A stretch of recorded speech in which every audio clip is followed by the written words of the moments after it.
Hello viewers, আজকে আর একটা নতুন ট্রিটমেন্ট নিয়ে আসছি। সেটা হলো অনেক সময় দেখবেন বাচ্চাদের কানের ভিতরে ময়লা জমে থাকে।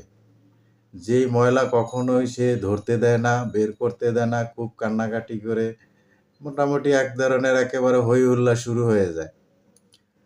তো আসলে এই ধরনের ময়লা অনেক দীর্ঘদিন জমে থাকলে তখন দেখা যায় যে কানে কম শুনে, মানে পুরো কানের ছিদ্রটাই বন্ধ হয়ে যায়। আর এই বন্ধ হয়ে গেলে তখন কিন্তু সে অনেক সময় ব্যথা অনুভব করে, ব্যথা বলে, ধরতে দেয় না।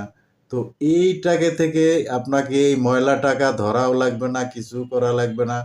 শুধু সোডিয়াম কার্বনেট ইয়ার ড্রপ, এখন এটা হলো জেনেরিক নেম। আসলে এটা মার্কেটে স্কোয়ার কোম্পানি দেখবেন যে আছে ওয়াক্সনিল নামে। তো এটা আপনি 2 ফোঁটা করে 3 বার ওর কানের ভিতরে আপনি দিয়ে দিবেন। 2 থেকে 3 দিন দেখবেন যে কানের যে ময়লাগুলো আছে সেগুলো চিপসে একেবারে আপনার কানের মাথায়, মানে মুখের কাছে চলে আসবে। আপনি অনায়াসে আস্তে করে এটা বের করে নিতে পারবেন। এছাড়া আরও একটা আছে, সেটা হলো রেনেটা কোম্পানির এসুরিমেন। এসুরিমেন এটাও এরকম, আপনার যেসব বাচ্চারা কানের ময়লা বের করতে দেয় না তাদের জন্য। আপনি 2 ফোঁটা করে 3 বার এভাবে 2 দিন 3 দিন বা সর্বোচ্চ 5 দিনও লাগতে পারে আপনি দিয়ে রাখলেন, দেখবেন যে সমস্ত ময়লা একেবারে চিপসে আপনার কানের মুখের সামনে চলে আসবে। আপনি অনায়াসে বের করতে পারবেন।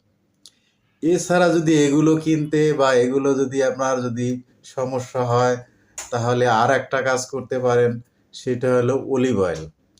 অলিভ অয়েল তেল পুরো কানের ভিতরে দিয়ে দিলেন 3-4 ফোঁটা করে, 2-3 বার দিলেন, 2-1 দিন দিলেন, পরে দেখবেন যে ওই সেম আপনার কানের কাছে, মুখের কাছে চলে আসবে, বাস অনায়াসে বের করতে পারবেন।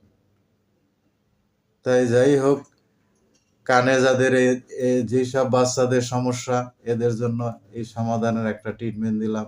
ভালো লাগলে অবশ্যই শেয়ার করবেন, কমেন্ট করবেন। আরও নিত্য নতুন ভিডিও দেওয়ার জন্য উৎসাহ করবেন। ভালো থাকেন, সুস্থ থাকেন, শুভকামনা। হ্যালো ভিউয়ার্স, আজকে আর একটা নতুন ট্রিটমেন্ট নিয়ে আসছি। সেটা হলো অনেক সময় দেখবেন বাচ্চাদের কানের ভিতরে ময়লা জমে থাকে। যেই ময়লা কখনোই সে ধরতে দেয় না, বের করতে দেয় না, খুব কান্নাকাটি করে মোটামুটি এক ধরনের একেবারে হই হুল্লা শুরু হয়ে যায়। তো আসলে এই ধরনের ময়লা অনেক দীর্ঘদিন জমে থাকলে তখন দেখা যায় যে কানে কম শুনে, মানে পুরো কানের ছিদ্রটাই বন্ধ হয়ে যায়। আর এই বন্ধ হয়ে গেলে তখন কিন্তু সে অনেক সময় ব্যথা অনুভব করে, ব্যথা বলে, ধরতে দেয় না। তো এইটাকে থেকে আপনাকে এই ময়লাটাকে ধরাও লাগবে না, কিছু করা লাগবে না। শুধু সোডিয়াম কার্বনেট ইয়ার ড্রপ, এখন এটা হলো জেনেরিক নেম। আসলে এটা মার্কেটে স্কোয়ার কোম্পানি দেখবেন যে আছে ওয়াক্সনিল নামে। তো এটা আপনি 2 ফোঁটা করে 3 বার ওর কানের ভিতরে আপনি দিয়ে দিবেন। 2 থেকে 3 দিন দেখবেন যে কানের যে ময়লাগুলো আছে সেগুলো চিপসে একেবারে আপনার কানের মাথায়, মানে মুখের কাছে চলে আসবে।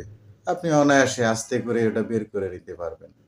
এছাড়া আরও একটা আছে, সেটা হলো রেনেটা কোম্পানির এসুরিমেন। এসুরিমেন এটাও এরকম, আপনার যেসব বাচ্চারা কানের ময়লা বের করতে দেয় না তাদের জন্য। আপনি 2 ফোঁটা করে 3 বার এভাবে 2 দিন 3 দিন বা সর্বোচ্চ 5 দিনও লাগতে পারে আপনি দিয়ে রাখলেন, দেখবেন যে সমস্ত ময়লা একেবারে চিপসে আপনার কানের মুখের সামনে চলে আসবে। আপনি অনায়াসে বের করতে পারবেন। এছাড়া যদি এগুলো কিনতে বা এগুলো যদি আপনার যদি সমস্যা হয়, তাহলে আর একটা কাজ করতে পারেন, সেটা হলো অলিভ অয়েল। অলিভ অয়েল তেল পুরো কানের ভিতরে দিয়ে দিলেন 3-4 ফোঁটা করে 2-3 বার দিলেন, 2-1 দিন দিলেন, পরে দেখবেন যে ওই সেম আপনার কানের কাছে, মুখের কাছে চলে আসবে, বাস অনায়াসে বের করতে পারবেন। তাই যাই হোক, কানে যাদের যেসব বাচ্চাদের সমস্যা, এদের জন্য এই সমাধানের একটা ট্রিটমেন্ট দিলাম। ভালো লাগলে অবশ্যই শেয়ার করবেন, কমেন্ট করবেন। আরও নিত্য নতুন ভিডিও দেওয়ার জন্য উৎসাহ করবেন। ভালো থাকেন, সুস্থ থাকেন, শুভকামনা।